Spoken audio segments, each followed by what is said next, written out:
L'option I2C SPI de Lecroy permet l'analyse des bus I2C SPI. Elle permet le décodage des données sur chacune des voies de l'oscilloscope et la configuration d'un trigger sur les modèles XI et XS. Ces deux protocoles I2C SPI étant très proches l'un de l'autre, nous allons aujourd'hui vous montrer l'analyse du protocole SPI. Sur la voie 1, les données SPI, sur la voie 2, l'horloge correspondante. Bien sûr, difficile d'analyser une telle trace si on n'a pas de décodage. Le décodage se situe dans le menu Analyse, Serial Decode, et on sélectionne ici le type de protocole sur lequel on veut travailler, que l'on va décoder.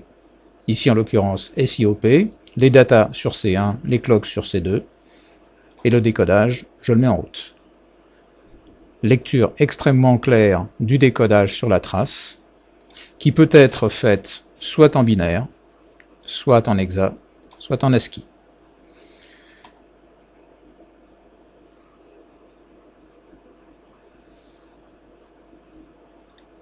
Une table de décodage est également disponible et permet de visualiser dans l'ordre tous les octets de ce paquet SPI. On peut également exporter en format Excel les données contenues dans cette table et les retrouver dans le menu Windows. Cette table n'est pas seulement une table d'enregistrement des données, elle est aussi interactive.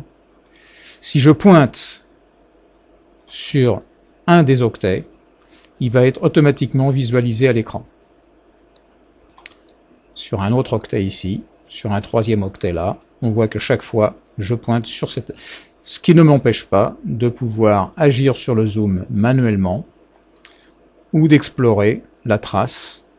Ici, la trace est visualisée, le zoom est visualisé en surbrillance et je peux explorer d'une façon également automatique la trace qui est zoomée.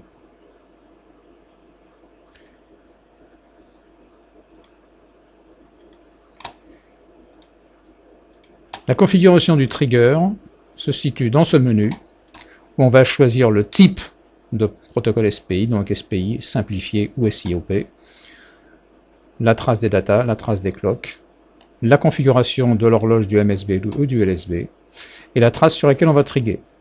On peut éventuellement sélectionner soit les valeurs en binaire, soit les valeurs en hexa. Ici les valeurs hexa, je prends n'importe quelle valeur disponible ici, 5,0 par exemple, j'entre et je trigue automatiquement sur cette valeur 5,0 lorsque je centre la valeur ici. Le point de trigger étant ici à la fin de l'octet, on voit ici 5,0. Si je trigue sur une autre valeur, ici une valeur qui est ici disponible de 7, et je trigue automatiquement sur 2,7. L'analyse du protocole SPI I2C est à la fois simple, claire et efficace.